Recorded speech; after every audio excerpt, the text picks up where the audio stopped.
కర్నూలు జిల్లా ముచ్చమరిలో హత్యకు గురైన బాలిక మృతదేహం కోసం 6 రోజుల నుంచి గాలింపు చర్యలు చేపడుతున్నారు. అలాగే ముచ్చమరికి చేరుకున్న కర్నూలు రేంజ్ డీఐజీ విజయరావు ముగ్గురు మైనర్లను వెంటబెట్టుకుని సీన్ రీకన్స్ట్రక్షన్ చేస్తున్నారు. అయితే మైనర్ బాలిక హత్య కేసులో పోలీసులకు కొత్త ట్విస్ట్ ఇచ్చారు ముగ్గురు మైనర్ నిందితులు. ముచ్చమరి ఎత్తిపోతల పథకం వద్దకు రాకుండా రూట్ మార్చి పాడుబడిన బావి వనములపాడు వద్దకు తీసుకువెళ్లారు.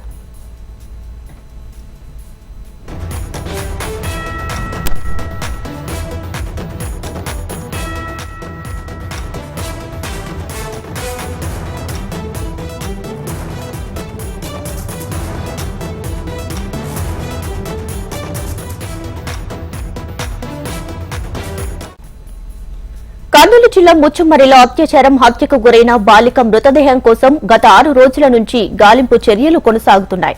అయితే ముచ్చమరికి చేరుకున్న కర్నూలు రేంజ్ డీఐజీ విజయరావు ముగ్గురు మైనర్లను వెంటబెట్టుకుని సీన్ రీకన్స్ట్రక్షన్ చేస్తున్నారు.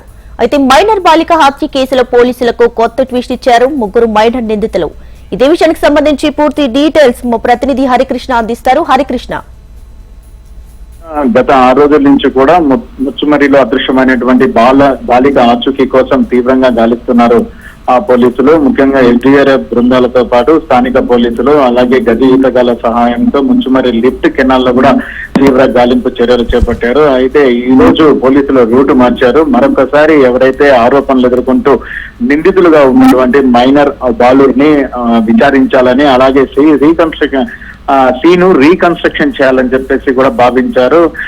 దీనికి సంబంధించి కర్నూలు రేంజ్ డీఐజీ విజయరావు ఆధ్వర్యంలో మండికొట్కూరు పోలీస్ స్టేషన్ నుంచి ఆరోపణలు ఎదుర్కొంటున్నటువంటి బాలుని ముగ్గురిని కూడా 3 వేరు వాహనాల్లో కూడా తీసుకొని ఆ సంఘటన స్థలానికి కూడా తీసుకుని వెళ్లారు. అయితే గతంలో ముచ్చమరి లిఫ్ట్ కెనాల్ వద్దకు తీసుకువెళ్లినటువంటి ముగ్గురు బాలురు ఈ రోజు మాత్రము ఆ వాహనాల్ని మరొక చోటికి మళ్లించడంతో పోలీసులు కూడా కంగు తిన్నారు. అంటే ప్రధానంగా కేసీ కెనాల్ ముచ్చమరి గ్రామం నుంచి కేసీ కెనాల్ వెంట మొదటిగా దిగుడు బావి వద్దకు వెళ్లారు. అక్కడి నుంచి కూడా వనములపాడు అనేటటువంటి గ్రామ ప్రాంతానికి వెళ్లారు. అక్కడ ఉన్నటువంటి చిన్నారులను పోలీసులు విచారిస్తున్న క్రమంలో ఒక్కసారిగా గ్రామస్తులకు విషయం తెలుసుకొని ఆ ప్రాంతానికి చేరుకుంటున్నటువంటి నేపథ్యంలో పోలీసులు అప్రమత్తమయ్యారు. వెంటనే ఎవరైతే మైనర్ బాలురు ఉన్నారో వారందరినీ కూడా జీప్ లో తీసుకొని మళ్ళీ మండికొట్కూరు పోలీస్ స్టేషన్ కి అయితే తీసుకొని వచ్చారు. మైనర్లు కావడంతో మీడియాను కూడా పోలీసులు అనుమతించలేదు. ఇప్పటి వరకు కూడా అసలు వారు ఏం చెప్పారు, గతానికి ఈ రోజుకి ఏం తేడా ఉంది,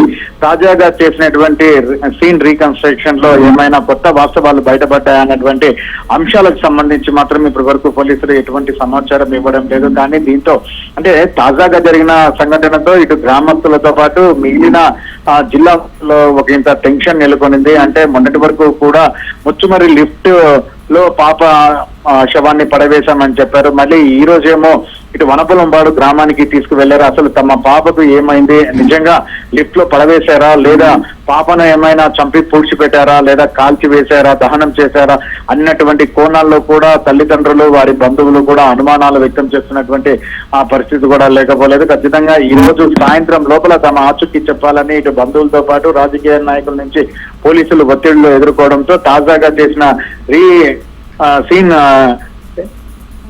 తాజాగా చేసినటువంటి అంటే పిల్లలతో తాజాగా చేసినటువంటి సీన్ రీక్రియేషన్ అంతా కూడా ఒక కొలిక్కి వచ్చేటటువంటి అవకాశం ఉందని భావిస్తున్నారు. మరొక గంట లేదా 2 గంటల్లో కర్నూలు రేంజ్ డీఐజీ విజయరావు పూర్తి వివరాలు వెల్లడించేటటువంటి అవకాశం ఉందని భావిస్తున్నారు. Right Harikishan, thanks for the updates.